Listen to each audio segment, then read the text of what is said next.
This audiobook reveals the ancient truth. Every exchange you make holds hidden power. These are the golden threads of abundance, woven not with coins, but with intention, energy, and spirit. Learn to see them, and prosperity will follow. The Power Handbook. Introduction. You will walk beside a merchant who discovered that every trade hums with energy, a scribe who learned that words ignite like sparks of living fire, and a healer whose very touch spoke in the sacred rhythm of life. You will stand in the glowing forge of a blacksmith who shaped metal with her breath, and hear the music of those who stirred creation with nothing but sound and soul. There are farmers here who listened to the dreaming soil, dancers who transmuted movement into magic, and architects who carved gateways not just in stone, but in spirit. Each tale is a key, teaching that even the smallest act, when carried by right intention, opens doors to harmony, abundance, and deeper knowing. This book is a map of the invisible, a guide through the silent marketplace, where every moment is a sacred exchange of unseen threads. The language may be simple, yet it points to truths older than memory and deeper than breath. Let it remind you. You are not merely passing through the world. You are shaping it. With each choice, each word, each breath, you weave your own golden thread into the great tapestry of existence. Let these stories be your mirror, your companion, and your call to remember the power that has always been yours. But before we begin, please hit the like button and let me know where in the world you're watching from today. It's always fascinating seeing who's joining us from around the world. Part 1. The Hidden Foundations of Reality. Chapter 1. The Merchant's Golden Thread. In the bustling markets of ancient Babylon, there lived a silk merchant named Michael Rodriguez, who measured success by the weight of coins in his purse. Each morning he would arrange his vibrant silks with practiced precision, focusing solely on extracting the highest prices from his customers. One sweltering afternoon, as the market crowd thinned, an elderly woman in tattered robes approached his stall. While other merchants shooed her away, Michael felt oddly compelled to hear her words. "You see only the surface of trade, young one," she whispered, her eyes gleaming with ancient wisdom. "But there are golden threads connecting every exchange, invisible strands of energy that determine true value." "Nah." Michael scoffed, yet the crone continued. Taking a simple spool of thread, she wove it between her fingers in an intricate pattern. "Watch closely," she instructed. As she moved her hands, Michael gasped. In the dying sunlight, he glimpsed gossamer strands of golden energy flowing between the thread, her hands, and his own chest. "All commerce is energy exchange," she explained. "When you sell with pure intention, focusing on how your silks will bring joy or comfort to others, you weave these golden threads into a tapestry of abundance. But when you think only of profit, the threads tangle and break." For the next month, Michael practiced what the crone had taught him. With each transaction, he consciously focused on the benefit his silks would bring to the buyer. To his amazement, not only did his business flourish beyond measure, but he felt a deep satisfaction that no amount of coins had ever provided. You too can learn to see and work with these golden threads of exchange.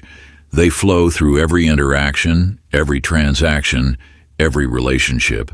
When you approach commerce with conscious intention, focusing on mutual benefit rather than mere profit, you activate these invisible strands of abundance. Practice this ancient wisdom. Before any exchange, pause and set your intention. Visualize golden threads of energy flowing between you and the other person. Focus not on what you will gain, but on the value you genuinely offer. Feel gratitude for the opportunity to serve through your goods or services. As you master this practice, you'll discover that true wealth isn't measured in coins, but in the strength and brightness of these golden threads you weave. For in the grand marketplace of existence, we are all merchants of energy, trading in the currency of consciousness itself. Remember, every exchange is sacred when infused with proper intention. The coins are merely symbols. It is the golden threads that carry true value. Learn to see them, strengthen them, and watch as abundance naturally flows through the network of light you create. Chapter 2. The Scribe's Living Words. In the candlelit depths of Alexandria's great library, the young scribe Christopher Martinez spent his nights copying ancient texts with meticulous precision. While others saw mere letters, Christopher noticed how certain combinations of symbols seemed to shimmer in the flickering light as if alive with their own inner fire. One evening, a mysterious scroll rolled from its shelf, coming to rest at his feet. Its elaborate script appeared to dance across the parchment. As Christopher began copying its contents, the strangest thing occurred. His quill moved of its own accord, drawing patterns he had never seen. At last, one who can see, came a voice from the shadows. An aged librarian emerged, his eyes bright with recognition. You've discovered what the ancients knew, that certain arrangements of symbols are more than marks on parchment. They are living codes that bend the fabric of reality itself. The Old One guided Christopher's hand to form specific combinations of characters. As they worked, the air grew thick with energy. Words began to glow with subtle light, and Christopher felt reality shift around them like ripples in a pond. All written languages, the master explained, evolved from primal patterns that existed before human speech. When properly arranged, these symbols tap into the same forces that shaped creation. This is why sacred texts hold power beyond their meaning. Their very form encodes energy patterns into matter. For months, the Ancient One taught Christopher the secret geometries of script. He learned how certain curves channeled healing energy, while angular forms could strengthen or protect. Most importantly, he discovered that intention coupled with knowledge of these patterns could manifest thought directly into form. You too can access this forgotten science of living symbols. The patterns are still there, waiting in every written word.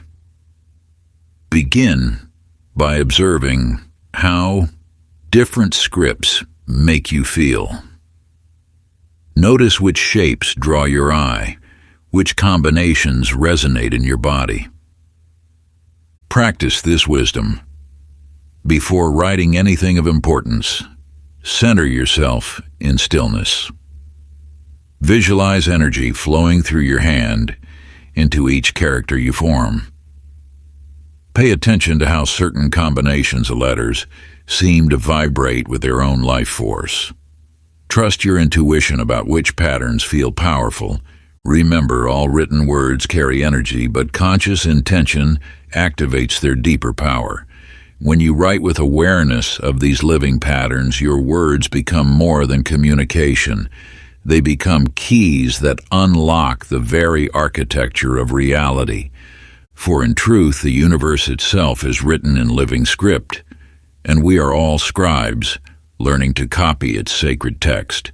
Master these patterns, and you master the art of manifesting thought into form through the timeless language of creation itself. Chapter 3. The Blacksmith's Invisible Fire. In the mountain villages of ancient Nepal, there lived a blacksmith named Jessica Anderson, whose hammering echoed through the valleys like temple bells. While other smiths focused on heating metal to ever higher temperatures, Jessica noticed something peculiar.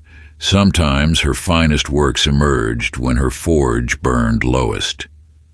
One misty morning, as she struggled with a particularly stubborn blade, a wandering monk paused at her workshop.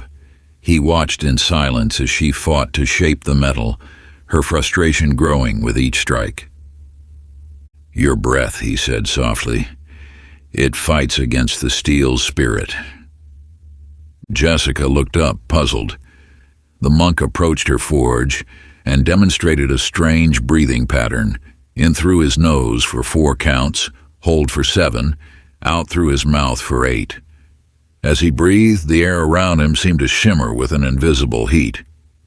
"The true forge fire," he explained, "burns not in your coals but in your chi, the life force that flows through all things. Metal is merely sleeping energy. Proper breath awakens it." Intrigued, Jessica began practicing the monk's breathing technique. She learned to feel the subtle current of energy flowing from her belly, through her arms, and into the metal. To her amazement, steel became more pliable, more responsive to her touch.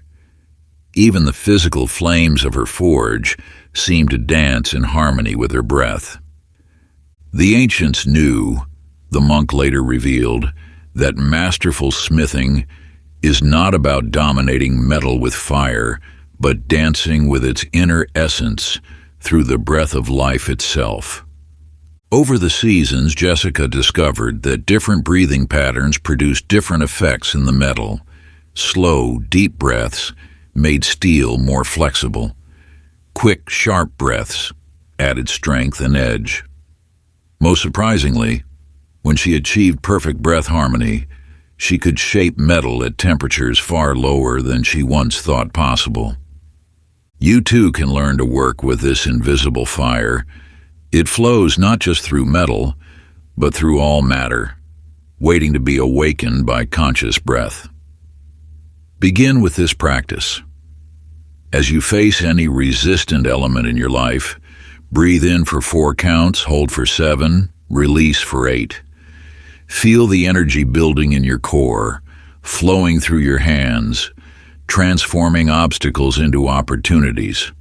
Remember, the greatest force for transformation is not external heat, but internal fire, properly directed. Through conscious breath, you can shape not just metal, but reality itself. For in truth, all matter is merely sleeping light, waiting to be awakened by those who know how to kindle the invisible flame. Practice this wisdom daily and watch as life's most rigid elements become malleable under the touch of your awakened breath. For we are all smiths in the cosmic forge, shaping reality with the invisible fire of consciousness itself. Chapter 4. The Healer's Secret Touch. In the mist-shrouded valleys of ancient Tibet, there lived a healer named Amanda Taylor, whose touch could ease the deepest suffering. While other healers relied on herbs and potions, Amanda's patience spoke of a warmth that flowed from her hands, melting pain like snow in spring sunshine. One windswept evening, a blind medicine woman appeared at her door. Without speaking, the elder took Amanda's hands in hers, turning them palm up in the candlelight. "Ah," she whispered, "you see with outer eyes, but move with inner sight." "I don't understand," Amanda replied. "I simply touch where it hurts." The blind woman smiled. "Watch closely." She lifted her hands, fingers dancing like autumn leaves in the wind.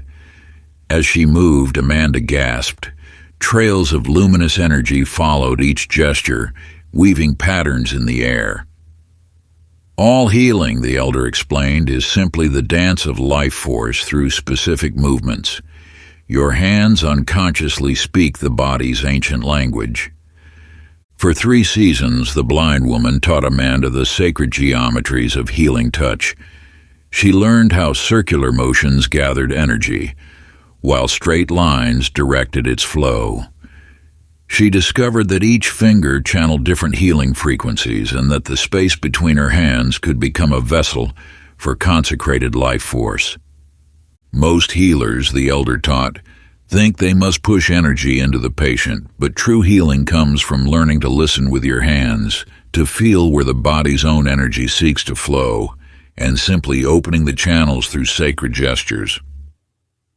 Amanda's already remarkable abilities blossomed as she mastered these principles. She learned to sense blockages before they manifested as physical symptoms and to dissolve them with precisely choreographed movements of her fingers. You too can awaken this healing wisdom that sleeps in your hands. Begin by holding your palms, facing each other, about 6 inches apart. Feel the subtle pressure building between them, like invisible clay waiting to be shaped. Practice moving this energy in circles, in waves, in spirals. Remember, your hands are already fluent in the language of life force. You need only remember how to listen. Before touching anyone to heal, center yourself in stillness. Feel the pulse of energy in your palms. Let your fingers move as they are called, dancing with the invisible currents of vitality that flow through all living things. For in truth we are all healers, our hands encoded with ancient wisdom that predates thought itself. Through conscious touch we remember this birthright, becoming channels for the healing dance of universal life force. Practice this wisdom with reverence and watch as your touch awakens not just the body's healing potential, but the very memory of wholeness that sleeps in every cell. Chapter 5: The Musician's Resonant Frequencies. In the moonlit temples of ancient Kashmir, a wandering minstrel named Matthew Garcia played melodies that made flowers bloom out of season and brought tears to the eyes of stones. While other musicians sought to please human ears alone, Matthew noticed how certain combinations of notes seemed to ripple through the very fabric of reality. One twilight, as he turned his sitar beneath a sacred banyan tree, a peculiar phenomenon occurred. The leaves began to arrange themselves in perfect geometric patterns above his head. From the gathering shadows emerged an ageless woman carrying a crystal bowl. "You've stumbled upon the song of creation," she said, running her finger along the bowl's rim until it sang. "All matter is frozen music, waiting to be awakened by those who know its true name." She demonstrated how different notes created distinct patterns in sand sprinkled on the bowl's surface. "The universe," she explained, "is an endless symphony of interlocking frequencies. When you match these primal vibrations, reality itself begins to dance. For 7 moons, the mysterious teacher showed Matthew how to find these resonant frequencies. He learned that every object had its own secret song, and that by playing its counter-melody, he could alter its very structure. Most remarkably, he discovered that certain combinations of notes could influence not just matter, but consciousness itself. The ancients knew, she revealed, that music isn't entertainment, but a technology for reality manipulation. Every creation myth speaks of the world being sung into existence for good reason. You too can access this melodic magic that shapes the cosmos. Begin by listening not just with your ears, but with your entire being. Notice how different sounds affect your body, your emotions, your thoughts. Pay attention to the subtle vibrations that exist in all things. Practice this wisdom. Before making any sound, whether speaking, singing, or simply humming, pause to feel the resonant field around you. Let your voice emerge not from your throat, but from the infinite symphony of existence itself. Experiment with tones that make your cells tingle with recognition of their own secret song. Remember, all of creation is perpetually humming its nature into being. By matching these fundamental frequencies, you participate in the ongoing song of reality's unfolding. Through conscious sound, you become both instrument and musician in the cosmic orchestra. For in truth, we are all notes in an infinite composition, learning to harmonize with the music that birthed the stars. Master these resonances, and reality becomes as malleable as melody itself. Responsive to the songs your soul has always known how to sing. Chapter 6, The Architect's Sacred Geometry. In the sun-baked temples of ancient Egypt, there lived an architect named Sarah Lopez, whose buildings seemed to hum with an otherworldly presence. While other builders focused on physical measurements, Sarah was haunted by recurring dreams of structures that pulsed with living light. During the construction of a new temple, her workers unearthed a sealed chamber containing strange, crystalline blueprints. That night, as she studied the translucent sheets by lamplight, an elderly architect dressed in white appeared in her doorway. "You found the templates of power," he said, tracing the intricate patterns with a weathered finger.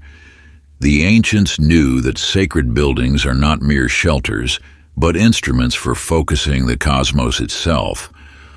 He revealed how certain angles captured stellar energies while specific ratios amplified human consciousness.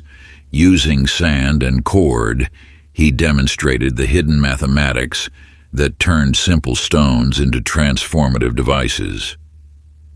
"See how this triangle mirrors Sirius," he explained, sketching in the dirt. "And this spiral matches the energy flow of the human spine. When aligned precisely, architecture becomes alchemy, transforming both space and consciousness." For a full solar cycle, Sarah studied these forbidden principles. She learned that different geometric forms attracted different energetic frequencies. Pyramids concentrated power, domes distributed it, spirals transformed it. Most remarkably, she discovered that by combining these shapes in specific proportions, she could create spaces that literally expanded human awareness. The great mystery schools, her mentor revealed, were not built to teach wisdom, but to transmit it directly through architectural resonance. Every column, every arch, every courtyard was precisely placed to orchestrate consciousness itself. You too can learn to work with these sacred proportions. Begin by observing how different shapes affect your awareness. Notice how you feel in circular rooms versus square ones. Pay attention to the subtle energies that flow through doorways and windows, and practice this wisdom. Before entering any space, pause to feel its geometric signature. Let your consciousness expand to fill its volume. Notice how certain arrangements of form naturally elevate your perception toward higher frequencies of understanding. Remember, all structures are frozen music, sacred geometry crystallized into form. Through conscious design, we create not just buildings, but instruments for human evolution. For in truth, architecture is the art of shaping space to resonate with the highest possibilities of consciousness itself. Build your life with these principles and watch as your inner architecture aligns with the divine blueprints encoded in creation itself. For we are all architects of the invisible, learning to construct bridges between matter and spirit through the sacred mathematics of form. Chapter 7, The Farmer's Living Earth. In the emerald valleys of ancient China, there lived a young farmer named Joshua Mitchell who struggled to coax life from his stubborn soil. While other farmers fought against nature with force and fury, Joshua noticed how his grandfather's smaller plot somehow yielded twice the harvest with half the effort. One misty dawn, as Joshua watched his grandfather moving through the fields with an almost dance-like grace, he saw something extraordinary. Wherever the old man's feet touched, the earth seemed to ripple with golden light. "Grandson," his grandfather called, beckoning him closer, "you see with new eyes today." He knelt and pressed his palm to the soil. Most farmers think the earth is a dead matter to be conquered, but soil is more alive than we are. It dreams, it remembers, it speaks to those who listen. Taking Joshua's hand, he pressed it into the warm earth. Feel how it pulses. Every handful contains more wisdom than all our human libraries. The ancients knew farming isn't about dominating the land. It's about joining its dance. None. For 4 seasons, his grandfather taught him the sacred art of earth listening. Joshua learned how different crops sang different songs through the soil, how to read the encyclopedia of wisdom written in each worm's trail, and how to sense the invisible rivers of vitality flowing beneath the surface. See these weeds, and his grandfather demonstrated, gently shifting rather than pulling them. They're not enemies. They're Earth's attempt to heal imbalance. Learn to read their message instead of fighting their presence. Most remarkably, Joshua discovered that by matching his own energy to the land's natural rhythms, he could amplify its fertility without exhausting either soil or self. His grandfather showed him how to move through the fields in spiraling patterns that activated the earth's own generative powers. The secret, the old man taught, is realizing we don't actually grow anything. We simply create the conditions for life's abundance to express itself. The earth knows how to be fertile. Our task is to listen and align. You too can awaken this timeless communion with the living earth. Begin by placing your bare feet on soil, feeling its ancient pulse rise through your bones. Let your breath synchronize with its rhythm. Notice how the land's energy shifts with each season, each moon phase, each daily cycle. Practice this wisdom before any cultivation. Sit in silence with the soil. Feel its stories, its songs, its dreams of abundant expression. Move only when you sense the earth's invitation, joining its dance rather than imposing your will. For in truth, we are not separate from the soil that feeds us. We are its children, learning to remember the profound partnership that sustained our ancestors. Through conscious communion with the living earth, we remember our place in life's endless cycle of giving and receiving. Honor this wisdom and watch as the land itself becomes your greatest teacher, revealing the natural abundance that flows when we learn to listen with our whole being to the earth's ancient song. Chapter 8, The Weaver's Pattern of Fate. In the mist-shrouded mountains of ancient Tibet, there lived a weaver named Stephanie Clark, whose tapestries seemed to breathe with their own life. While other artisans created mere decorative cloths, those who gazed upon Stephanie's works often found their lives mysteriously transformed in the days that followed. One winter evening, as she worked at her loom by candlelight, she noticed something extraordinary. The threads appeared to shimmer with an inner light, dancing like aurora borealis between her fingers. From the shadows emerged a blind weaver, her ancient hands adorned with rings of jade. "You've discovered the threads of destiny," the elder said, running her fingers across the unfinished tapestry. "Every strand you weave ripples through the fabric of reality itself. The universe, child, is an infinite tapestry, and we are all weavers of its patterns." The blind woman taught Stephanie to feel the subtle vibrations in different threads. Silk hummed with transformation, wool whispered of protection, linen sang of purification. But most remarkably, she revealed how intentions could be woven directly into the fabric through specific patterns and knots. "See how this spiral pattern catches moonlight," she demonstrated, her unseeing eyes somehow bright with wisdom. "And this diamond formation anchors dreams into reality. The ancients knew that weaving isn't craft, it's consciousness made manifest. For 3 seasons, Stephanie learned the sacred geometries of creation. She discovered how certain combinations of patterns could heal illness, attract abundance, or even shift probability itself. Every culture speaks of fate, being spun, woven, or cut, her teacher explained.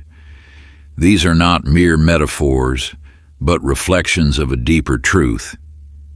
You too can learn to work with the threads of reality.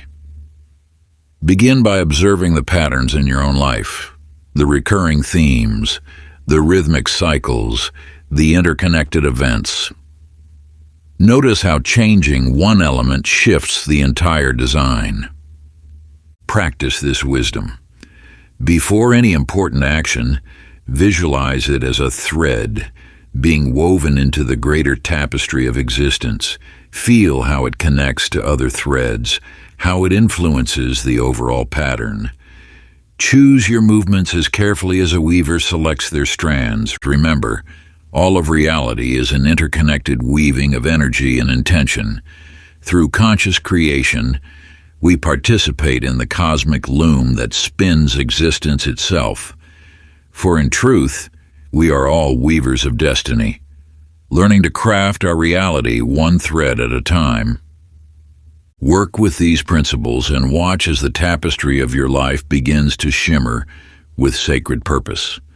For the greatest magic lies not in changing fate, but in recognizing that you have always been both weaver and thread in the infinite pattern of creation. Chapter 9, The Jeweler's Crystalline Power. In the shimmering caves of ancient Peru, there lived a jeweler named David Hernandez, whose gemstone creations seemed to pulse with mysterious energy. While other craftsmen merely shaped stones for beauty, David noticed how certain crystals would warm in his hands and whisper ancient secrets in his dreams. One twilight, as he worked with a particularly vibrant emerald, he saw impossible colors dancing within its depths. A weathered woman emerged from the shadows, her eyes reflecting rainbow light like living opals. "You've awakened the stone memories," she said, drawing forth a leather pouch of crystals that hummed with power. "These aren't mere decorations, but vessels of cosmic force. Each gem is a living battery of the Earth's own consciousness." Through the smoke of sacred herbs, she revealed how different stones resonated with specific energetic frequencies. Amethyst amplified spiritual awareness. Citrine multiplied creative force, while diamonds acted as perfect prisms for pure light energy. "Watch," she commanded, placing a simple quartz crystal between them. As she breathed intentionally, the stone began to glow from within. Crystals don't just store energy, they transform it. The ancient temples weren't decorated with gems for beauty, but for power. For 12 moons, David learned the sacred art of crystal awakening. He discovered how certain combinations created geometric fields of force, how to program stones with specific intentions, and most remarkably, how to read the ancient wisdom encoded in their molecular structure. The Earth shaped these crystalline forms over millennia, his teacher explained, encoding within them the very patterns of creation. Each one is a perfect technological device, if you know how to activate it. You too can learn to work with the living power of stones. Begin by holding a crystal in your non-dominant hand, breathing slowly until you feel its unique vibration. Notice how different gems affect your energy field in distinct ways. Practice this wisdom. Before working with any stone, sit in meditation with it. Feel its story, its song, its specific gift. Only when you sense its inner nature can you properly channel its power for transformation. Remember, every crystal is a fragment of Earth's own consciousness, a natural computer storing and transmitting precise energetic frequencies. Through conscious partnership with these stone allies, we remember our connection to the living intelligence of the mineral realm. Honor these teachings and watch as the crystalline kingdom reveals its secrets to your awakening awareness. For in truth, gems are not dead matter, but dormant doorways to dimensions of power that have supported human evolution since the dawn of time. Chapter 10. The Navigator's Invisible Currents. In the pearl-rich waters of ancient Polynesia, there lived a navigator named Nicole Torres, whose vessels always reached their destination, even through the fiercest storms. While other captains relied on stars and wind patterns, Nicole sensed something deeper moving beneath the waves, invisible rivers that flowed between islands like cosmic highways. One moonless night, as her ship drifted in an otherworldly calm, the sea began to glow with strange phosphorescence. From the luminous waters emerged an ancient wayfinder, her skin adorned with flowing tattoos that seemed to ripple like ocean currents. "You feel them, don't you?" the elder asked, trailing her fingers through the glowing water. "The great currents that connect all places. The ocean's surface is merely a veil. Beneath it flows the rivers of possibility itself." Through nights of mystery, the Wayfinder taught Nicole to perceive these hidden streams. "Close your eyes," she instructed. "Feel how different currents carry different songs. Some speak of distant shores, others of depths where ancient wisdom sleeps." Nicole learned that these invisible rivers weren't just water. They were streams of pure potential that could bend space itself. "The ancestors knew that distance is an illusion," her teacher explained. "All points in the ocean are connected through these flowing pathways of power." Most remarkably, Nicole discovered that by aligning her consciousness with these currents, she could guide her vessel through impossible passages. The Wayfinder showed her how certain spots in the sea acted as natural gateways where the streams converged to create shortcuts through space itself. "Why do you think ancient mariners spoke of mysterious voyages that took half the expected time?" The elder smiled. "They weren't legends. They were those who learned to read the flowing script of the ocean's deeper nature." You too can learn to sense these invisible currents that connect all things. Begin by sitting in stillness, feeling the subtle flows of energy moving through your own body. Notice how these personal rivers connect to larger streams in the world around you. Practice this wisdom before any significant journey, physical or spiritual. Attune yourself to the hidden currents that already flow toward your destination. Rather than forcing your way forward, learn to ride these natural streams of possibility. Remember, we navigate not just through physical space, but through the flowing rivers of consciousness itself. Every destination is already connected to where you stand now through these invisible streams of potential. Work with these principles and watch as your path through life becomes more graceful and direct.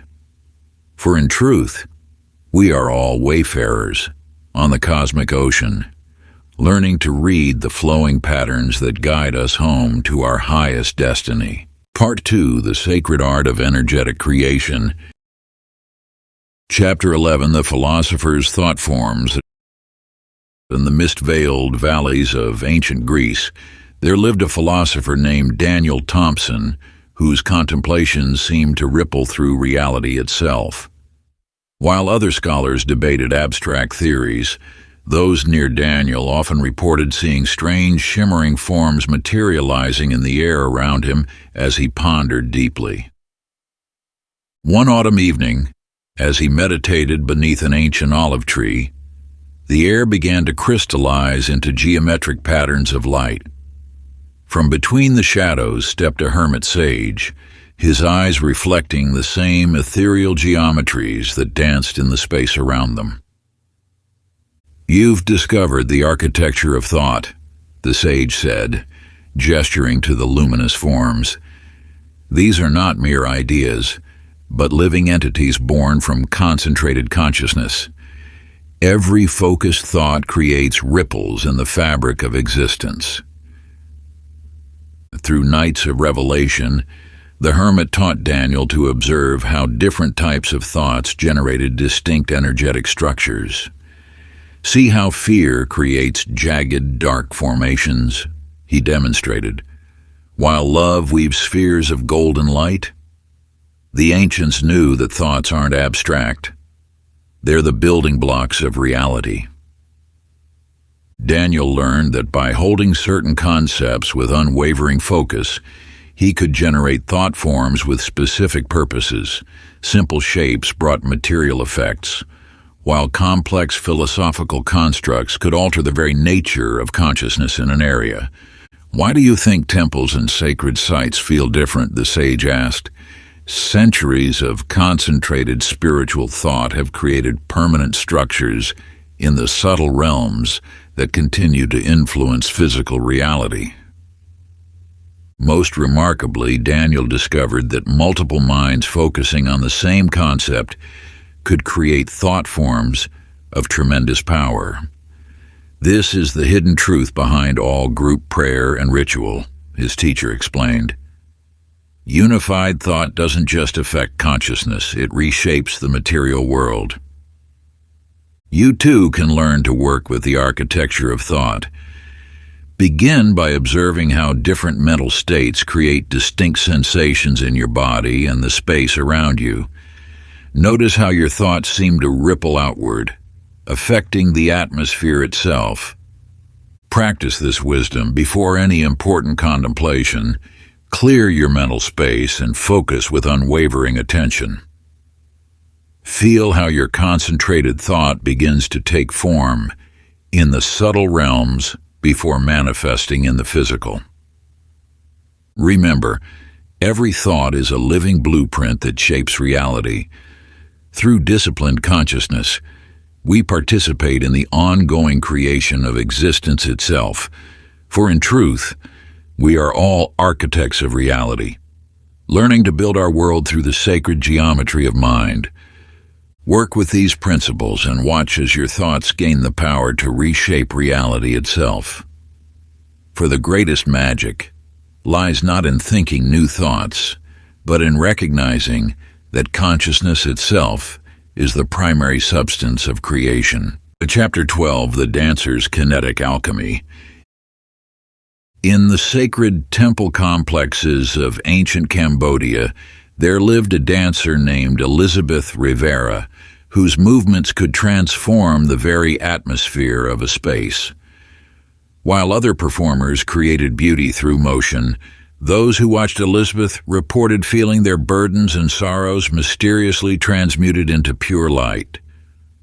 One monsoon evening, as she practiced in a forgotten shrine, the stone walls began to pulse with an otherworldly glow. From between the carved reliefs stepped a luminous figure, a dance master whose every gesture left trails of golden energy in the air. You've discovered the sacred choreography, the master said, her feet drawing glowing patterns on the temple floor. These movements aren't mere dance. They're precise technologies for transforming the coarse into the sublime. Every gesture is a key that unlocks the alchemy of emotion. Through countless nights, the master revealed how specific movement sequences could transmute different emotional energies. See how sharp, angular motions cut through anger, she demonstrated, while spiral patterns dissolve grief into acceptance. The ancients encoded these wisdom keys into ritual dance. Elizabeth learned that the body's motion creates invisible vortexes that can either disperse heavy energies or concentrate refined ones. Most remarkably, she discovered that certain sacred mudras could open channels between physical and celestial realms. Why do you think temple dancers were considered priests? Her teacher asked. Through conscious movement, We become living bridges between earth and sky, transforming the lead of human suffering into the gold of divine awareness. You too can practice this kinetic alchemy. Begin by standing in silence, feeling the subtle currents of energy already moving through your form.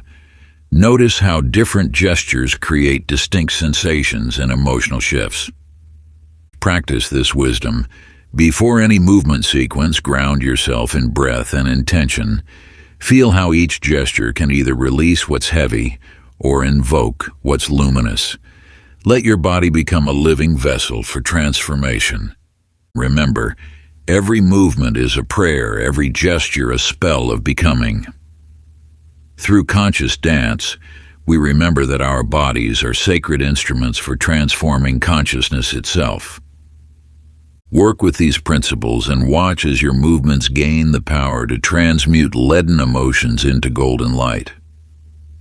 For in truth, we are all cosmic dancers, learning to spin the raw material of experience into threads of pure radiance. Honor these teachings and let your dance become a living bridge between worlds. For the greatest alchemy lies not in external change, but in the moment-by-moment transformation of our own divine energy and motion. Chapter 13, The Chef's Metabolic Magic. In the misty mountains of ancient China, there lived a master cook named Robert Chen, whose meals did more than satisfy hunger. They transformed those who ate them at the deepest level. While other chefs focused on taste alone, those who dined at Robert's table reported experiencing visions, healing, and profound spiritual awakenings. One autumn evening, as steam rose from his cooking pots like dragon's breath, the kitchen herbs began to glow with an inner light. From among the illuminated plants emerged an ancient culinary sage, her fingers trailing sparkles of key energy as she gestured toward Robert's preparations. "You've glimpsed the sacred alchemy of nourishment," the sage said, lifting a spoonful of broth that shimmered with golden vitality. "These ingredients aren't mere substances. They're vessels for concentrated life force. Every meal is an opportunity for consciousness transformation." Through countless dawns, the sage taught Robert to perceive the subtle energetic properties of each ingredient. "See how ginger carries the fire of awakening?" she demonstrated. "While mushrooms anchor celestial wisdom into earthly form." The ancients encoded these spiritual technologies into their recipes. Robert learned that certain cooking methods could either amplify or transmute the inherent qualities of foods. Most remarkably, he discovered that by maintaining specific states of consciousness while cooking, he could infuse meals with pure intentional energy. "Why do you think temple offerings were prepared with such reverence?" his teacher asked. "The food becomes a direct carrier of spiritual frequency. Through conscious cooking, we create edible light that transforms those who partake." You too can practice this metabolic magic. Begin by sitting quietly with your ingredients, sensing their subtle qualities and spiritual essences. Notice how different foods carry distinct energetic signatures that affect consciousness. Practice this wisdom. Before preparing any meal, center yourself in loving awareness. Feel how your own state of being influences the subtle properties of the food. Let every step of cooking become a moving meditation of intentional blessing. Remember, every meal is an opportunity for transformation, every bite a possible awakening. Through conscious food preparation, we participate in the endless alchemy of turning matter into enlightened energy. Work with these principles and watch as your meals gain the power to nourish not just the body, but the soul. For in truth, we are all sacred alchemists, learning to transform the raw ingredients of existence into vessels of pure light. Honor these teachings and let your kitchen become a temple of transformation. For the greatest magic lies not in exotic ingredients, but in the love and consciousness we infuse into every morsel we prepare. Before we get into the next chapter, you can download a free ebook version of this audiobook using the link in the pinned comment below this video. Chapter 14. The Painter's Dimensional Portals. In the misty mountains of ancient Tibet, there lived an artist named Heather Campbell, whose paintings seemed to breathe with an otherworldly life, while other artists created images that pleased the eye. Those who gazed deeply into Heather's works reported seeing movement in the depths of her colors, as if looking through windows into other realms. One winter evening, as she mixed her mineral pigments by candlelight, the colors began to swirl of their own accord. From within the spiral of vermilion and lapis emerged an ageless master painter, her robes shimmering with hues that existed beyond ordinary vision. "You've discovered the sacred geometry of color," the master said, tracing patterns in the air that left trails of living light. "These pigments aren't mere substances. They're keys to the doorways between worlds. Every brushstroke is a thread that can weave reality itself." Through countless nights, the master revealed how specific color combinations resonated with different planes of existence. "See how ultramarine paired with gold opens visions of celestial realms," she demonstrated. "While earth tones mixed with silver reveal the elemental kingdoms, the ancients encoded these portal keys in their sacred art." Heather learned that certain brush patterns, when combined with precise pigment mixtures, could create stable gateways in consciousness. Most remarkably, she discovered that by maintaining specific meditative states while painting, she could infuse her works with the actual essence of other dimensions. "Why do you think temple murals were painted with such precise formulas?"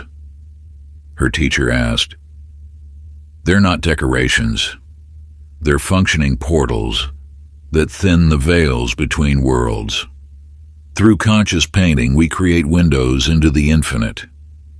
You too can work with the dimensional properties of color. Begin by sitting quietly with individual pigments, sensing their unique vibrational signatures. Notice how different colors create distinct shifts in your consciousness and perception. Practice this wisdom. Before touching brush to surface, align yourself with the frequency of what you wish to reveal. Feel how each color combination creates resonance with specific planes of reality.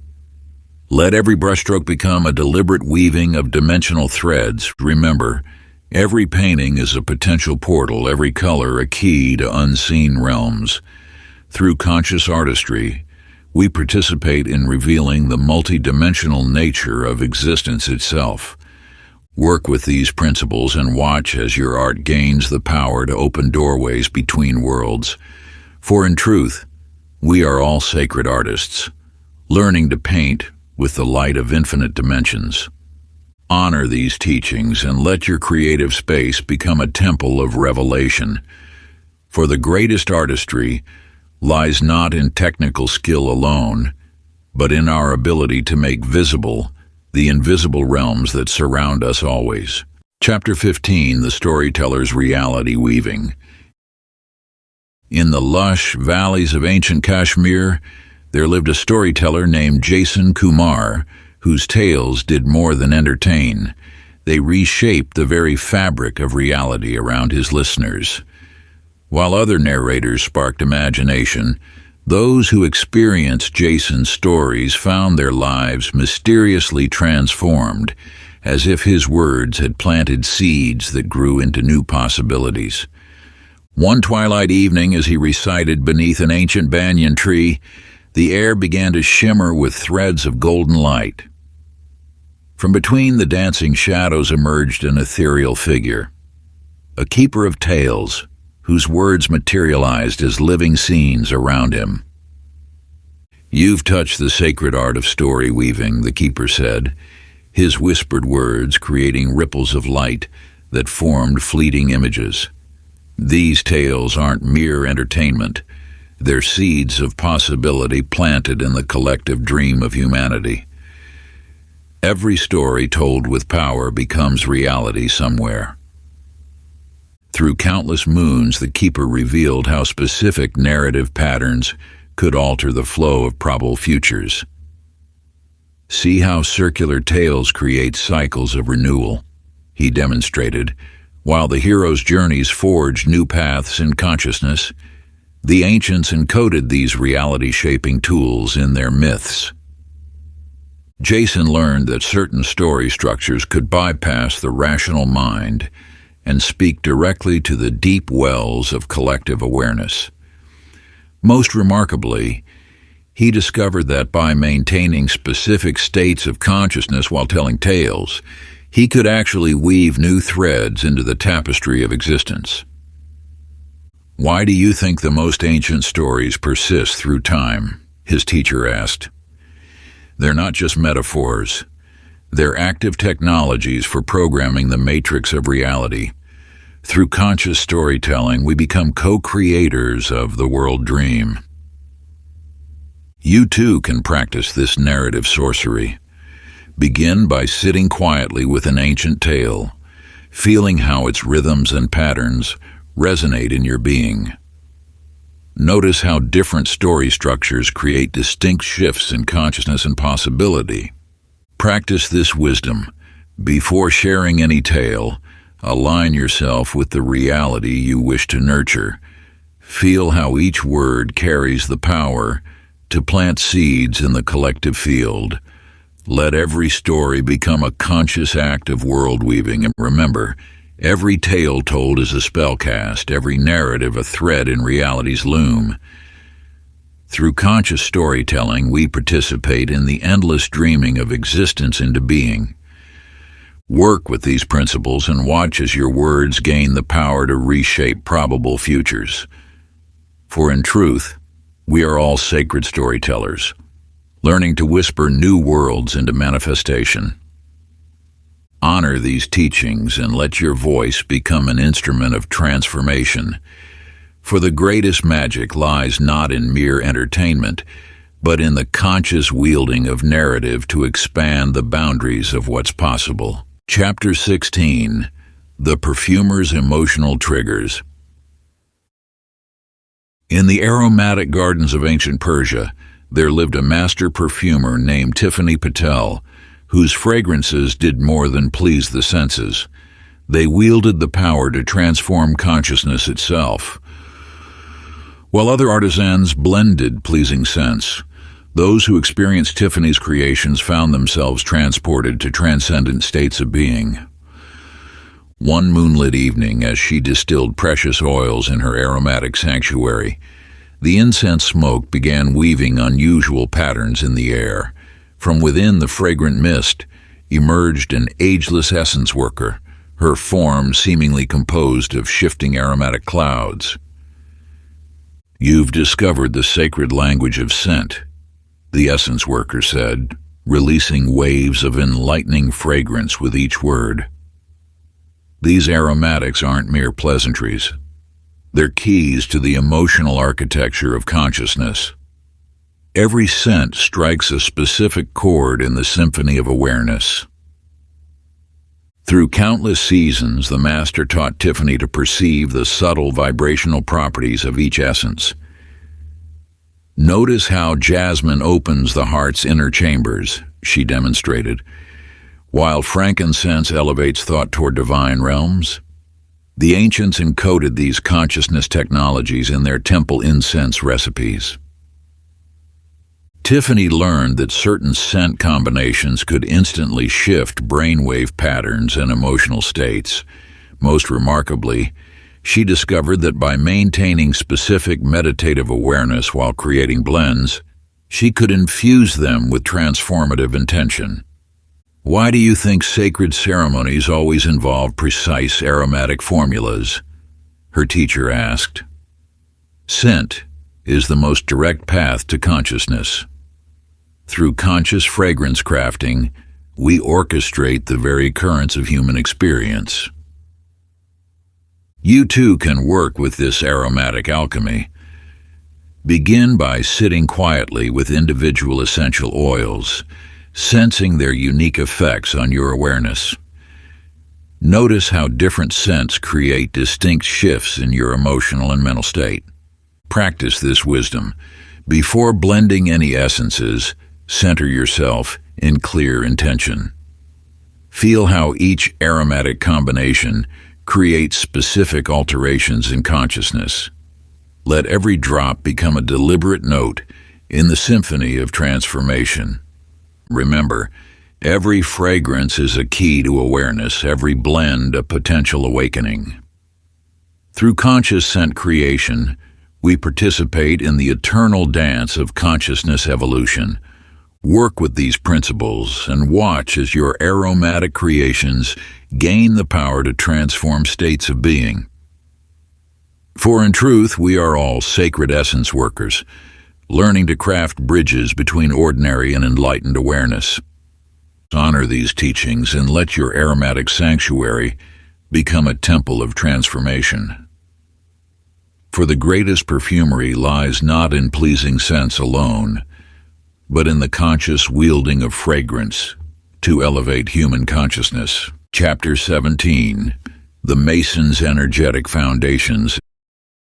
In the Valley of 1,000 Temples, there lived a stonemason named Justin Brooks, whose structures defied the normal laws of decay. While other buildings crumbled with time, Justin's creations seemed to grow stronger, as if drawing sustenance from the earth itself. One dawn, as he prepared to lay the cornerstone of a new temple, the ground beneath his feet began to pulse with a subtle rhythm. From a crack in the bedrock emerged an ancient earth sage, his skin textured like living granite, eyes gleaming with the depth of caves. "You've sensed the sacred lattice," the sage said, pressing his palm to the stone to reveal glowing lines of force beneath the surface. "These rocks aren't mere matter. They're nodal points in the planet's energy grid. Every foundation stone must align with these invisible currents." Through changing seasons, the sage taught Justin to perceive the Earth's vital flows. "Feel how certain stones resonate with specific grid lines," he demonstrated. "While others serve as natural amplifiers, the ancient builders encoded these principles in every megalith." Justin learned that lasting structures required more than physical engineering. They needed energetic anchoring into the Earth's own neural network. Most remarkably, he discovered that by maintaining specific states of awareness, while placing stones, he could create buildings that actually strengthened the local energy field. "Why do you think certain ancient sites have endured millennia?" his teacher asked. "They're not just buildings. They're acupuncture points in the body of the Earth. Through conscious construction, we participate in planetary healing." You too can work with these foundational forces. Begin by sitting quietly on bare earth, feeling the subtle currents flowing beneath. Notice how different locations carry distinct energetic signatures and potential. Practice this wisdom. Before placing any stone, tune into the Earth's rhythms. Feel how each placement either enhances or disrupts the natural flow. Let every construction become a conscious collaboration with the living planet. Remember, every structure is a meeting point between heaven and earth, every foundation an opportunity for harmony. Through conscious building, we help weave the energetic fabric that sustains all life. Work with these principles and watch as your creations gain the power to last beyond time. For in truth, we are all sacred masons, learning to build bridges between material and spiritual dimensions. Honor these teachings and let your workshop become a temple of cosmic engineering. For the greatest architecture lies not in physical stability alone, but in our ability to anchor heaven's blueprint into Earth's embrace. Chapter 18, The Mapmaker's Consciousness Territories. In the misty highlands of ancient Tibet, there lived a mapmaker named Michel Santos, whose charts revealed far more than mountains and valleys. While other cartographers traced physical features, Michel's maps seemed to capture the very essence of places, showing invisible landscapes that existed in the realm of pure awareness. One windswept morning, as she sketched the contours of a sacred valley, her parchment began to shimmer with ethereal light. From within the illuminated paper emerged an ageless wayfinder, her robes adorned with living maps that shifted like dreaming minds. "You've glimpsed the eternal atlas," the wayfinder said, touching the parchment to reveal ghostly layers of collective memory floating above the physical terrain. These lands aren't just earth and stone. They're repositories of human consciousness, each region holding the dreams and wisdom of countless generations. Through 4 seasons turning, the wayfinder taught Michel to perceive the subtle territories of awareness. "See how prayer valleys collect devotional energy," she demonstrated, "while battle sites hold echoes of conflict. The ancient pilgrims mapped these consciousness landmarks as carefully as physical paths." Michel learned that truly complete maps required charting multiple layers of reality: the physical, the emotional, the mental, and the spiritual. Most remarkably, she discovered that by maintaining specific meditative states while drawing, she could reveal hidden domains of collective human experience. "Why do you think certain places feel sacred or haunted?" her teacher asked. "They're focal points where consciousness has crystallized into the landscape. Through conscious cartography, we help others navigate both outer and inner worlds." You too can explore these subtle geographies. Begin by sitting quietly in different locations, feeling how each place affects your state of awareness. Notice how various environments carry distinct psychic signatures and spiritual potentials. Practice this wisdom. Before mapping any terrain, attune yourself to its multiple dimensions. Feel how each feature exists simultaneously in physical and conscious reality. Let every mark become a bridge between seen and unseen worlds. Remember, every place is a convergence of matter and mind, every map a potential awakening. Through conscious cartography, we illuminate the territories of transformation that surround us always. Work with these principles and watch as your maps gain the power to guide both outer and inner journeys. For in truth, we are all sacred cartographers, learning to chart the infinite landscapes of human potential. Honor these teachings and let your charts become portals of discovery. For the greatest map-making lies not in mere physical accuracy, but in revealing the hidden geographies that shape our collective becoming. Chapter 19, The Clockmaker's Temporal Mechanics. In the shadow of ancient Alexandria's towering lighthouse, there lived a master clockmaker named Ryan Foster, whose timepieces did more than mark the hours. They seemed to bend time itself. While other craftsmen built mechanical marvels, those who carried Ryan's creations found themselves strangely aligned with fortune's flow. One starlit evening, as he calibrated a particularly intricate chronometer, the device's gears began turning backward of their own accord. From within the whirling mechanism emerged an ageless timekeeper, his form shifting between youth and antiquity with each tick and tock.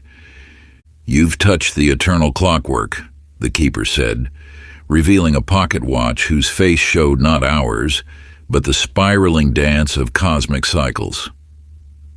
These mechanisms aren't mere time counters. They're tuning forks for reality's deeper rhythms. Every true timepiece must resonate with the universal heartbeat. Through countless moments, the keeper taught Ryan to perceive time's subtle currents. Feel how morning light carries different temporal qualities than twilight, he demonstrated. While solstices mark gear shifts in reality's engine, the ancient masters encoded these principles in their astronomical devices. Ryan learned that precise chronometry required more than mechanical skill. It needed attunement to the organic pulses underlying existence. Most remarkably, he discovered that by maintaining specific awareness while crafting timepieces, he could create devices that helped wearers naturally align with auspicious timing. "Why do you think certain moments feel charged with possibility?" his teacher asked. "Time isn't a rigid arrow. It's a living river with eddies and rapids. Through conscious chronometry, we help others navigate its flow." You too can work with these temporal principles. Begin by observing nature's rhythms, the breath, heartbeat, tides, and seasons. Notice how different cycles create distinct windows of potential. Practice this wisdom before any important action. Sense the quality of the moment. Feel how timing itself can be either harmonious or discordant. Let every choice become a conscious dance with time's deeper currents. Remember, every instant is a gateway to possibility, every cycle an opportunity for alignment. Through temporal awareness, we learn to move in harmony with existence as it unfolds. Work with these principles and watch as your actions gain the power of perfect timing. For in truth, we are all sacred chronographers, learning to surf the waves of becoming. Honor these teachings and let your life become an instrument of temporal mastery.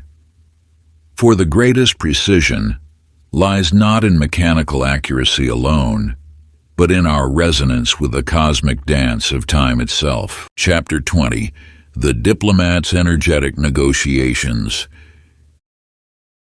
In the shimmering courts of ancient Persia, there lived a diplomat named Amber Walsh, whose negotiations never failed to reach harmony. While other ambassadors relied on clever rhetoric, Amber's words seemed to dance with an invisible force that transformed bitter enemies into willing allies.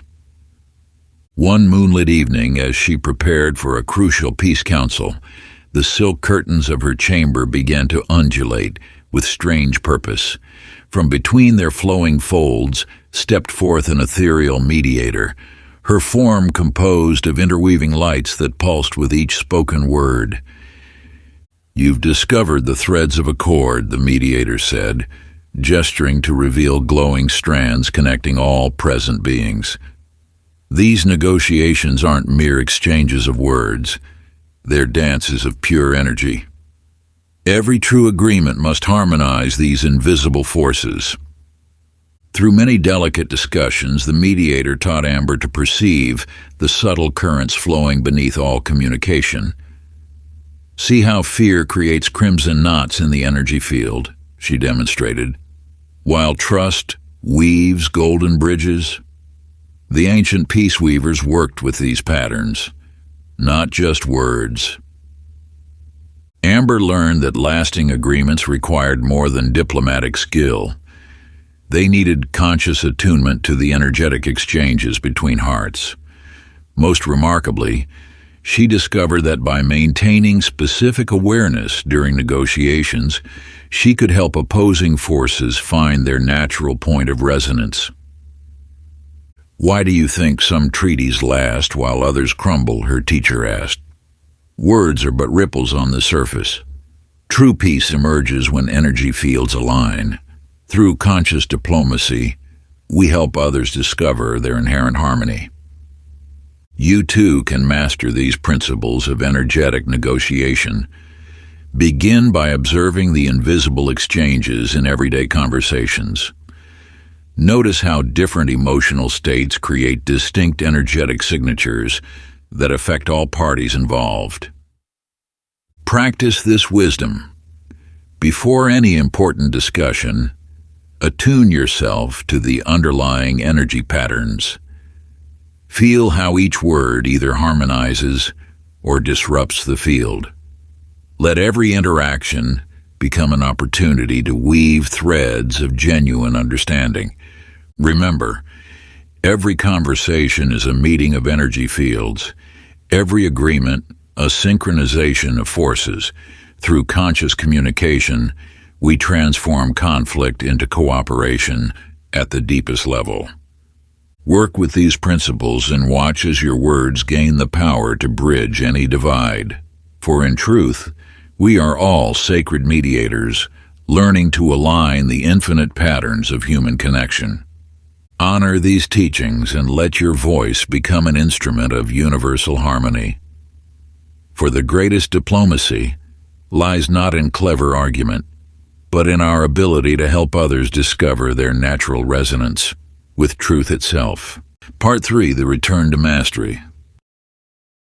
Chapter 21, The Alchemist's Consciousness Transmutation.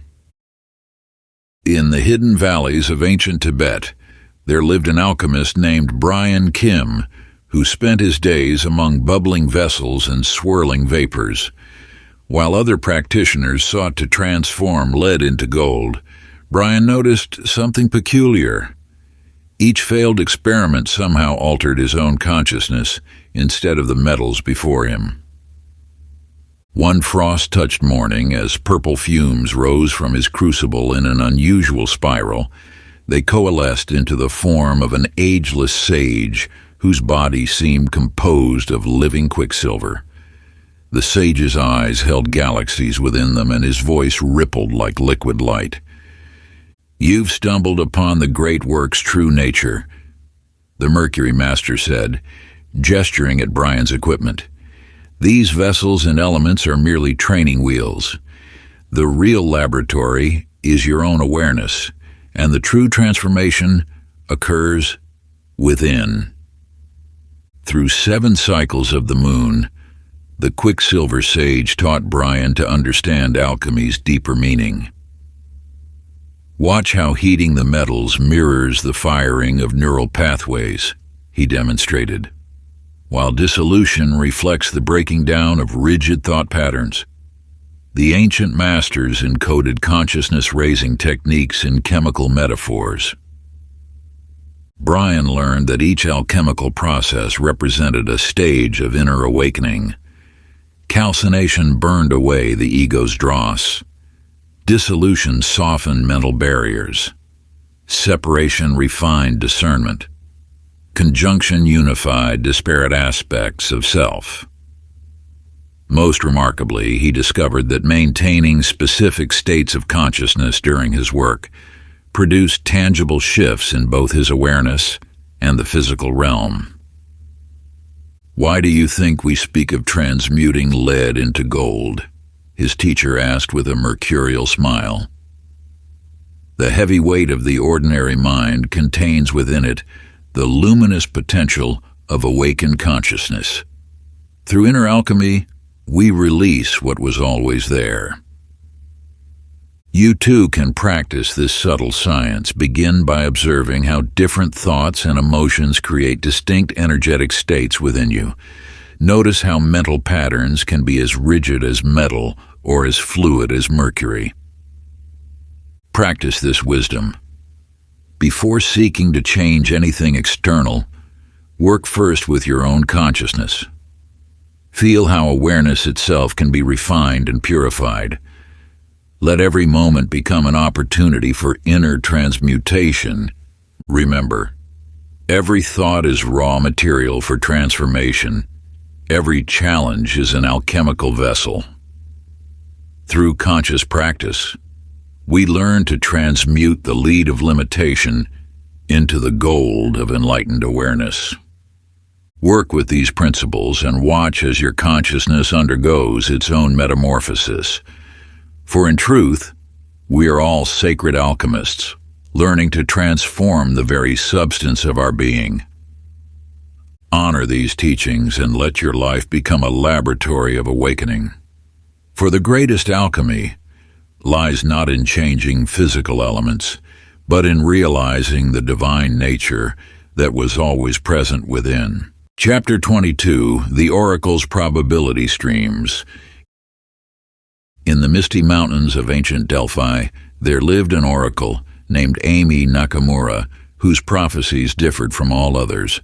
While traditional seers claimed to see fixed destinies, Amy perceived shimmering rivers of possibility flowing from each present moment.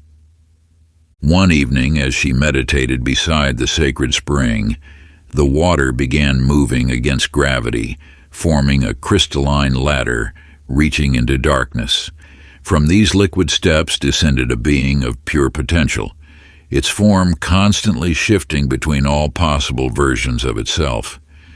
"You've glimpsed the threads of becoming," the entity said, its voice a chorus of parallel possibilities. True prophecy isn't about predicting a predetermined future. It's about reading the momentum of present choices. Each decision creates ripples through probability's ocean. Through countless nightfalls, the shape-shifting sage taught Amy to perceive the flowing streams of potential. See how that merchant's greed creates dark eddies in tomorrow's waters, it demonstrated. While that mother's love brightens future tributaries, the ancient oracles read these currents, not fixed destinations.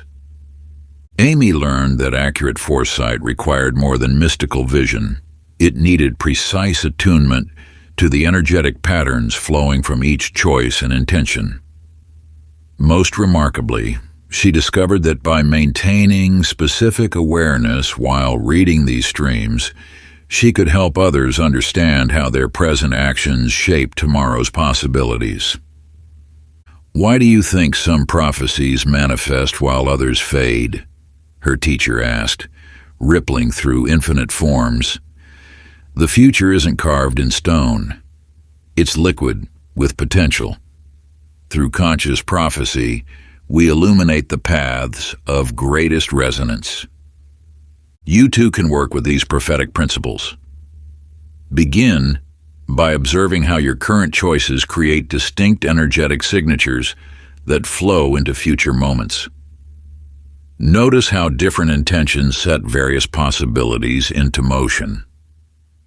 Practice this wisdom. Before seeking to know tomorrow, become fully present to the now. Feel how each choice vibrates with future potential. Let every moment become an opportunity to shape probability's flow. Remember, every decision is a pebble in tomorrow's pond, every intention a current in destiny's ocean. Through conscious awareness, we learn to read and guide these streams of becoming. Work with these principles and watch as your perception expands beyond linear time. For in truth, we are all sacred oracles, learning to dance with the infinite possibilities inherent in each moment. Honor these teachings and let your awareness become a bridge between now and next. For the greatest prophecy lies not in predicting fixed outcomes, but in understanding how present consciousness shapes the flowing rivers of tomorrow. Chapter 23, The Guardian's Protective Fields. In the hidden mountain temples of ancient Nepal, there lived a guardian named Kevin Singh, whose methods of protection defied common understanding. While other sentries maintained watch with weapons and walls, Kevin created invisible shields that no ill intent could penetrate. One storm-racked night, as he patrolled the temple's outer gates, the rain began falling upward, forming a dome of water above the sacred grounds. Through this liquid barrier stepped a luminous protector whose body rippled with concentric rings of light like endless ripples on a pond's surface. "You've discovered the spheres of sanctuary," the being said, each word creating expanding circles of force. True protection isn't about physical barriers. It's about generating fields that transmute harmful energies. Every ancient temple was guarded by these invisible shields.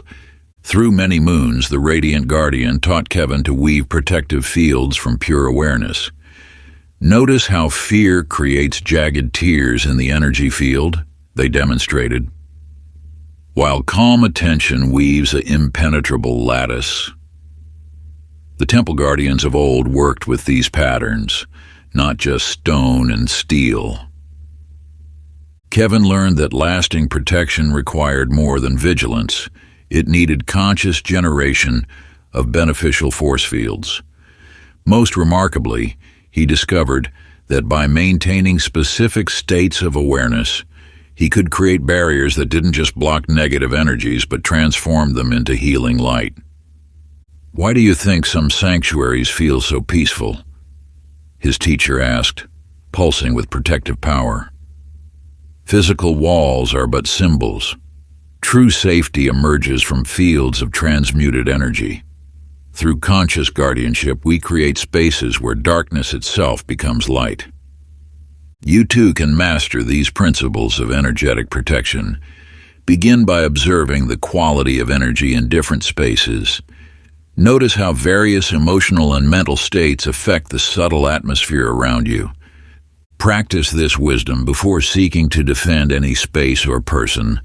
First, establish your own field of clear, calm awareness. Feel how intention shapes the invisible architecture of protection. Let every moment become an opportunity to refine your guardian presence. Remember, every space is an energy field, every intention a force of transformation. Through conscious protection, we learn to create sanctuaries of light in any circumstance.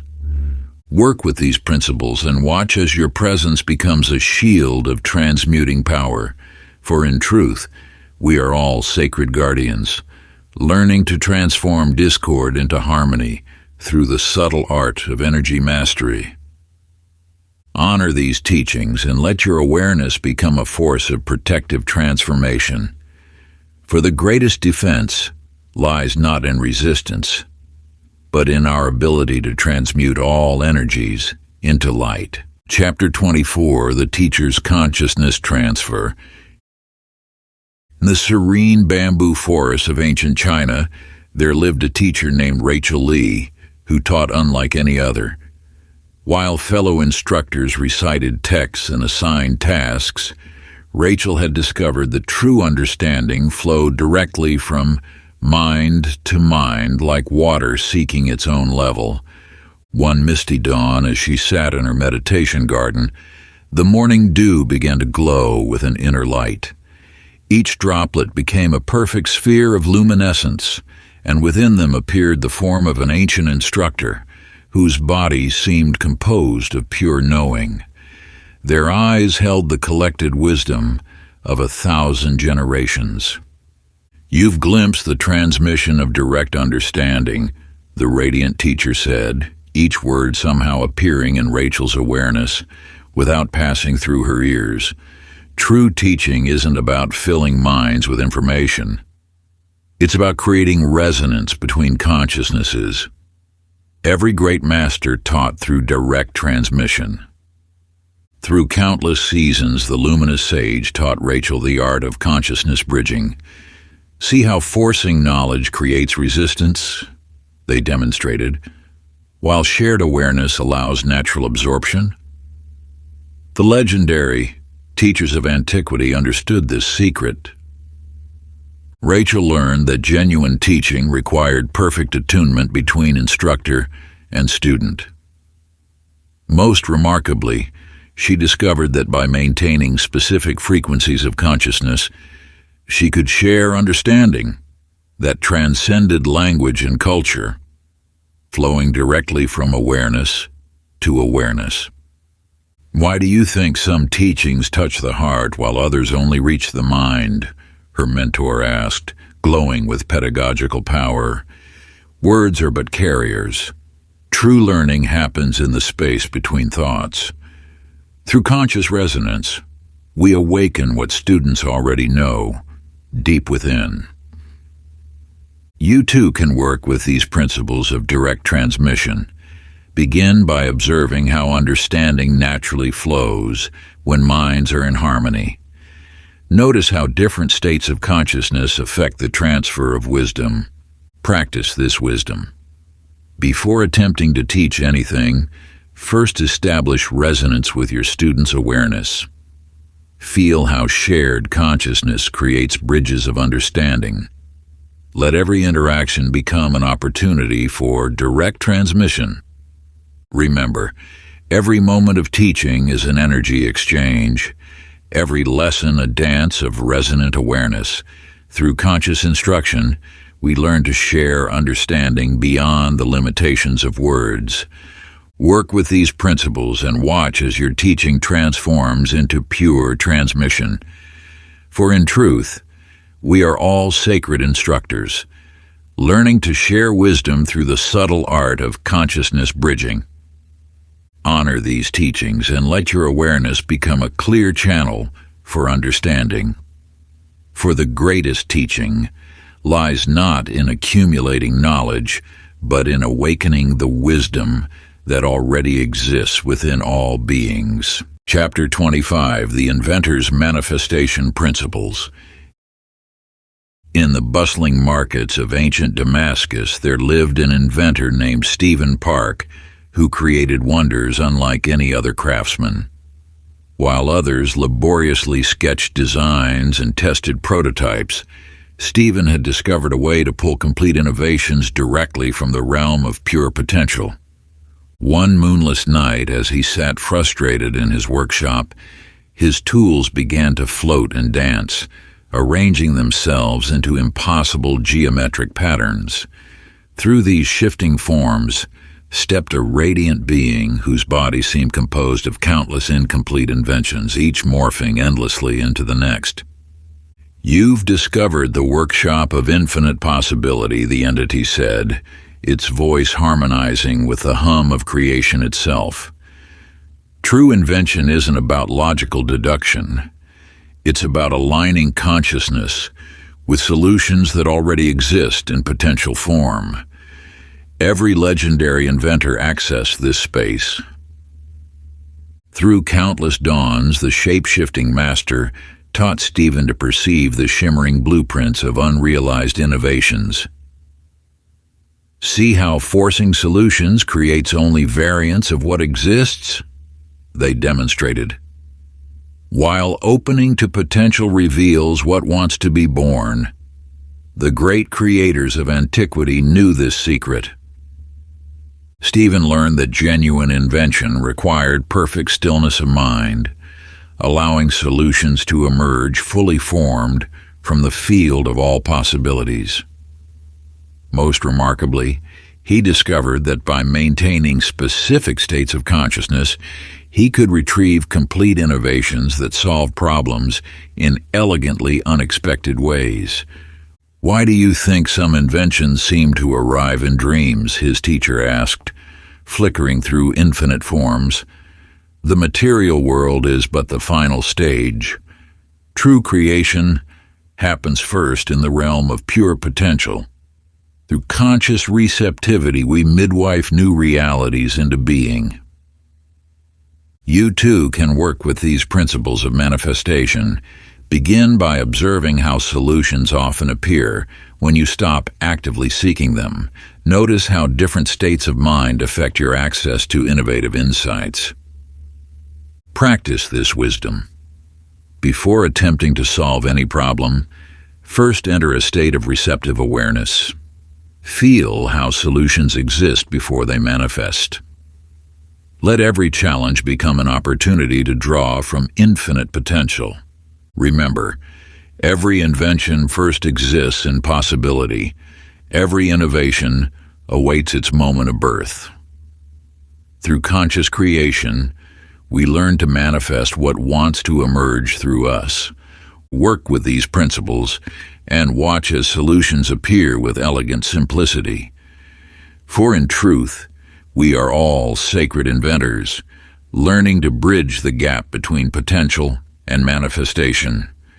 Honor these teachings and let your awareness become a clear channel for innovation, for the greatest inventions arise not from mental effort, but from our ability to receive what already exists in the infinite field of possibility. Chapter 26, The Judge's Truth Detection. In the marble courts of ancient Rhodes there served a magistrate named Megan Reed, whose judgments pierced through all deception.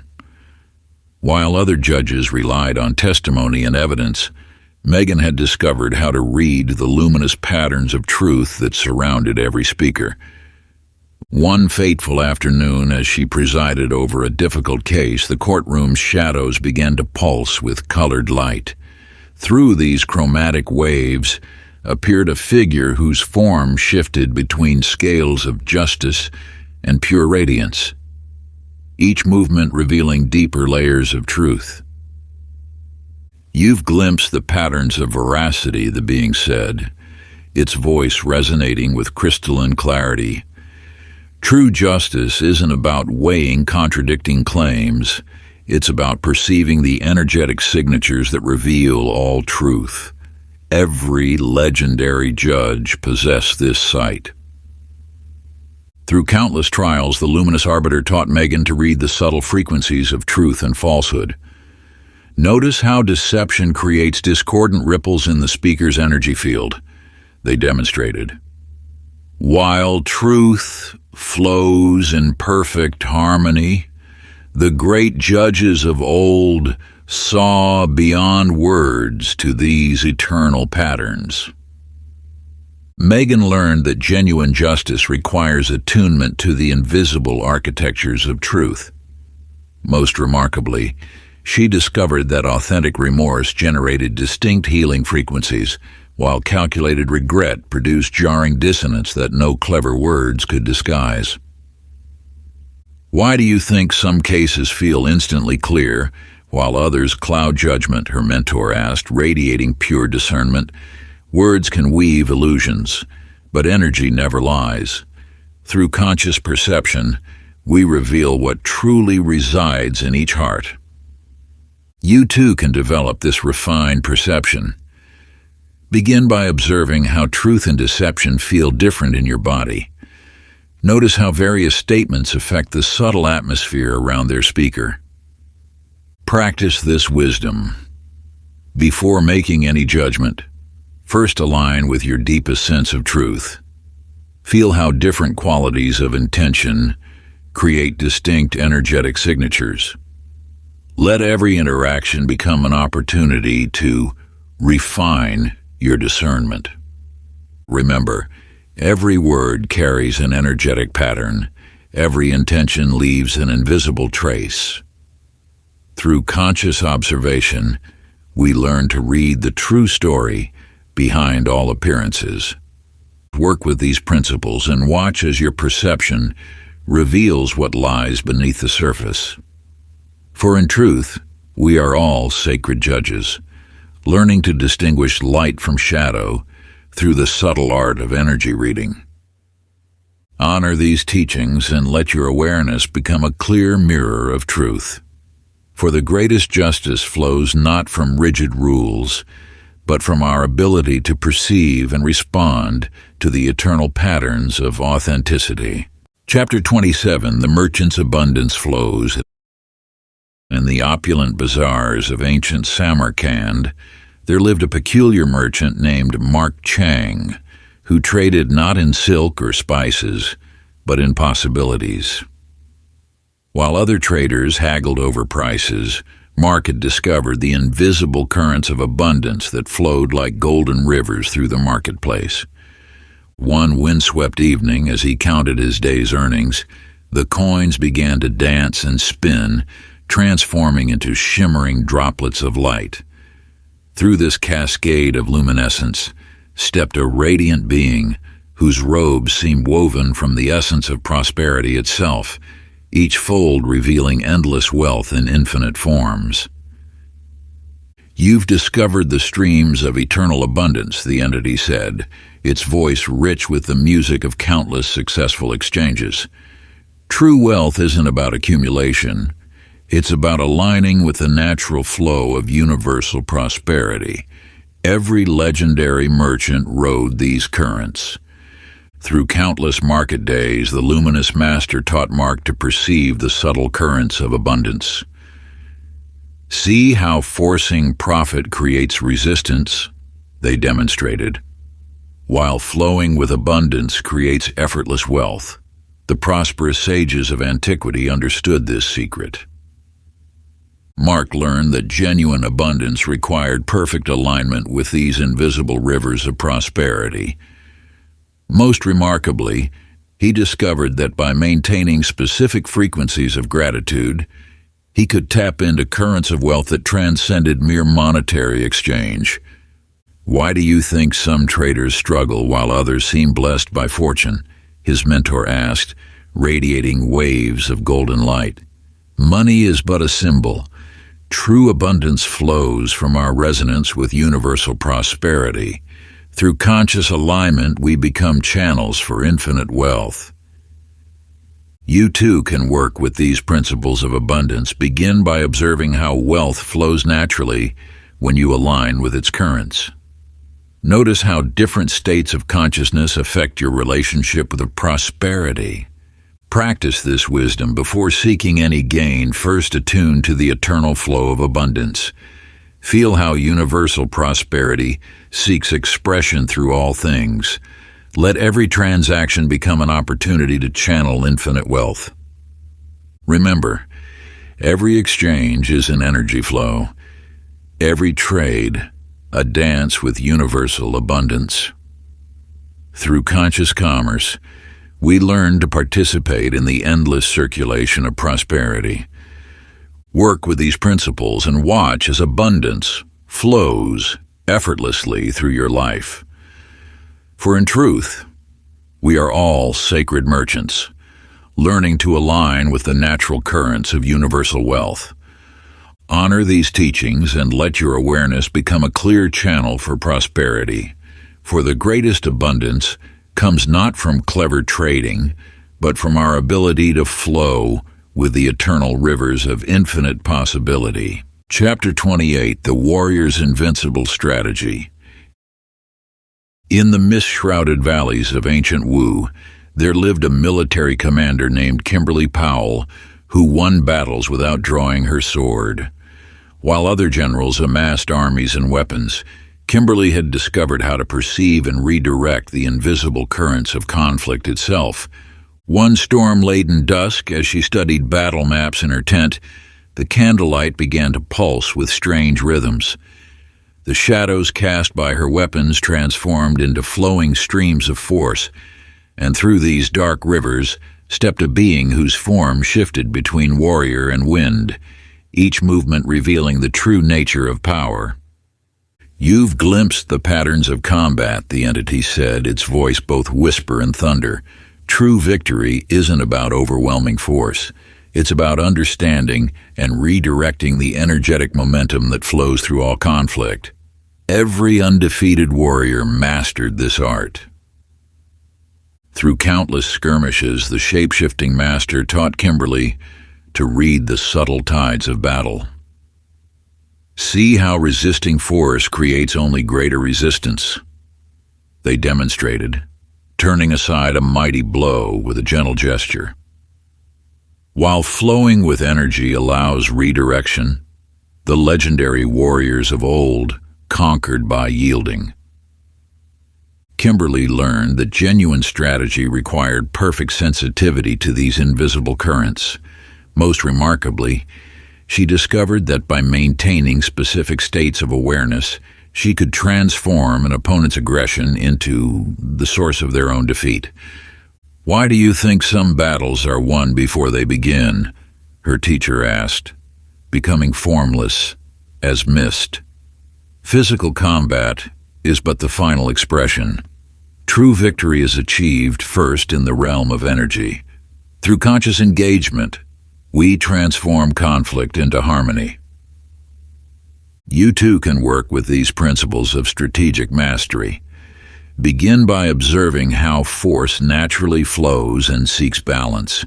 Notice how different approaches affect the energetic dynamics of any confrontation. Practice this wisdom before engaging in any conflict. First, attune to its underlying currents. Feel how energy moves and seeks resolution. Let every challenge become an opportunity to practice conscious redirection. Remember, every battle is an energy flow, every conflict a dance of forces seeking balance. Through conscious engagement, we learn to guide these currents toward harmony. Work with these principles and watch as challenges resolve themselves through your awareness. For in truth, we are all sacred warriors, learning to transform opposition into opportunity. Honor these teachings and let your presence become a force for peaceful resolution. For the greatest victory comes not from domination, but from our ability to guide the eternal dance of power toward its natural balance. Chapter 29, The Librarian's Akashic Access. In the whispered halls of an ancient Tibetan monastery, there served a keeper of sacred texts named Timothy Rodriguez. While other librarians merely cataloged scrolls and manuscripts, Timothy had discovered how to access the living library that exists beyond physical form. One moonlit evening, as he arranged precious texts by candlelight, the characters began lifting from their chapters, swirling like luminous butterflies through the air. Through this dance of living letters appeared a figure whose form seemed composed of pure knowledge, each gesture revealing infinite understanding. "You've discovered the universal archives," the being said, its voice resonating with the wisdom of ages. "True knowledge isn't contained in books. It flows through the eternal field that holds all information ever known. Every legendary sage accessed this cosmic library. Through countless nights, the luminous archivist taught Timothy to attune his consciousness to these infinite streams of wisdom. Notice how seeking information in books creates limitations. They demonstrated, while opening to the universal field reveals all knowledge simultaneously. The great mystics of old read directly from existence itself.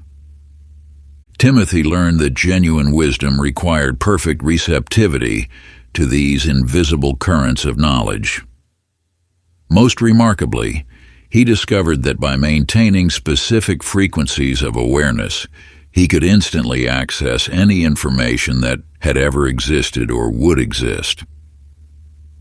Why do you think some scholars spend lifetimes searching while others seem to know without learning? His mentor asked, radiating pure understanding. Books are but shadows. True knowledge lives in the eternal field of consciousness. Through direct perception, we access all wisdom. You too can learn to read from this infinite library. Begin by observing how knowledge naturally flows when you quiet the mind.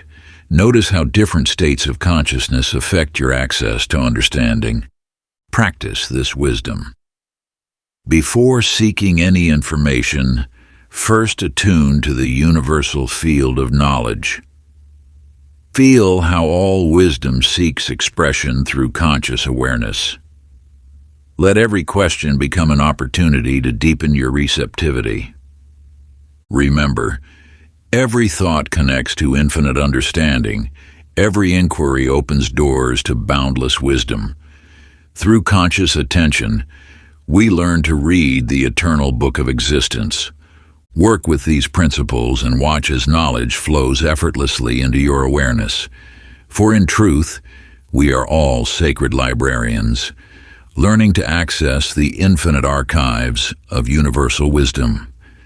Honor these teachings and let your consciousness become a clear channel for understanding. For the greatest knowledge comes not from external sources, but from our ability to tune into the eternal river of all that is, was, and will be known. Chapter 30. The Master's Complete Integration. In the shimmering heart of an ancient valley untouched by time, there dwelled a remarkable teacher named Sean Martinez. While others mastered single aspects of reality's dance, Sean had discovered how to weave all energetic abilities into one seamless symphony of consciousness. One extraordinary dawn, as he sat in contemplation beneath a flowering tree, older than memory, the very fabric of existence began to ripple like silk in a celestial breeze. Through these waves of reality stepped a being whose form contained all forms, each movement expressing the infinite dance of creation itself. "You've glimpsed the ultimate integration," the entity said, its voice resonating with every possible tone simultaneously. "True mastery isn't about collecting separate powers. It's about recognizing the singular flow that expresses through all abilities. Every legendary sage discovered this ultimate truth. Through countless seasons, this universal teacher showed Sean how all energetic arts were but different faces of the same crystal. See how focusing on separate skills creates division. They demonstrated while flowing between all forms of mastery effortlessly, while embracing the unified field reveals all abilities as one. The greatest masters never saw boundaries between powers. Sean learned that complete mastery required perfect recognition of this fundamental unity. Most remarkably, he discovered that by maintaining specific states of unified awareness, he could express any ability as naturally as breathing, for all were simply different notes in existence's eternal song. Why do you think some practitioners struggle with countless techniques, while others move seamlessly between all powers? His mentor asked, simultaneously expressing every possible mastery. Individual abilities are but ripples. True power flows from the ocean of unified consciousness. Through this recognition, we become instruments of infinite expression. You too can work with this ultimate integration. Begin by observing how all energetic abilities naturally flow from the same source. Notice how different practices are simply varied expressions of one fundamental power. Practice this wisdom. Before exercising any ability, first attune to the unified field of all possibilities. Feel how every power seeks expression through your consciousness. Let every practice become an opportunity to experience this essential oneness. Remember, every skill is an expression of unified awareness, every ability a note in the cosmic symphony. Through conscious integration, we learn to play the full orchestra of existence. Work with these principles and watch as all abilities flow effortlessly through your being. For in truth, we are all sacred instruments, learning to express the infinite song of unified consciousness. Honor these teachings and let your awareness become a clear channel for all possibilities. For the greatest mastery comes not from accumulating separate powers, but from recognizing and expressing the eternal unity that dances through all things.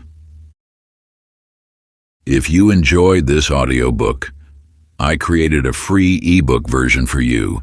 You can download it using the link in the pinned comment. Conclusion. As this journey concludes, understand that what you have experienced is not merely a collection of teachings, it is a remembering. These stories were not distant myths or symbolic fables, but reflections of the truth already pulsing within your own being. Each chapter pulled back the veil on an ancient knowing that every moment is a sacred exchange, and that behind the surface of all action lies a deeper field of energy, intention, and consciousness. You have walked with merchants who trade in more than gold, scribes who inscribe reality itself, healers whose touch reawakens wholeness, and musicians who bend the air to stir spirit. You have danced through the wisdom of earth, fire, sound, movement, and breath, not as a passive listener, but as a remembering participant in a living cosmos. Every tale was a facet of a single truth, that you are not separate from creation, but an integral thread in its infinite weave. This audiobook has opened the gates to an invisible marketplace where the true currencies are attention, intention, and presence. It has shown you that reality is malleable, alive, and responsive to your awareness. When you act with consciousness, whether through work, speech, craft, or rest, you participate in a great unfolding, a quiet but profound alchemy. Let these teachings infuse your life. Let each transaction, each breath, each word become an offering. Let your actions be deliberate, not out of performance, but out of reverence for the unseen structures they influence. Live not as one navigating a random world, but as one shaping a luminous tapestry thread by thread. The power this book speaks of was never outside you, it has always been yours. Now walk forward with eyes that see the golden threads, shape the world not through force, but through presence. Speak with fire, build with breath, trade with soul. Live as one who remembers you are the weaver, the thread, and the pattern itself. If you enjoyed this exclusive audiobook, I handpicked this next book which will change your life.